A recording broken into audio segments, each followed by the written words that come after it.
వేణుస్వామి చెప్తున్నాడు ఆయన. అందమైన అమ్మాయిలకి మంచి భాగస్వామి రాడు, జీవితాలు బాగుండవు, మంచిగా ఉండదు. తర్వాత రెండో పెళ్లి చేసుకునే యోగ్యత ఉంటుంది. వాళ్ళకి ఏజ్ ఎక్కువ ఉన్నవాడు వస్తాడు. అందగత్తెలకి మాత్రం ఇది ఇంద్రుడు ఇచ్చిన శాపం అని చెప్తున్నారు. అంటే ఆయన భార్యను దృష్టిలో పెట్టుకుని చెప్తున్నాడేమో. పాపం ఆయనకి ఈయన ఎట్లాగో అందగాడు కాదు, ముసలాయన, ఆవిడేమో పాపం చిన్న ఆవిడని.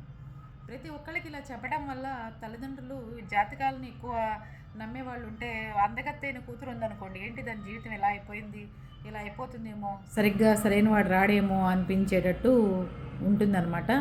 దయచేసి జాతకాలు చెప్పేటప్పుడు కొంచెం ఆలోచించి జనాలకి బాధపడకుండా ఉండే జాతకాలు చెప్తే మంచిది. నిజాలు చెప్పమని ఎవరు కోరుకోవట్లేదు, అబద్ధాలే కావాలి ఈ రోజుల్లో. ఎందుకంటే ఎప్పుడో జరిగేదాన్ని ముందే మనం తెలుసుకుంటే తట్టుకోలేం. ఇంకోటి ఏం చెప్తున్నారు అంటే, అలాంటి అమ్మాయిలకి ఇంద్రుడు ఇచ్చిన శాపం అని చెప్తున్నారు.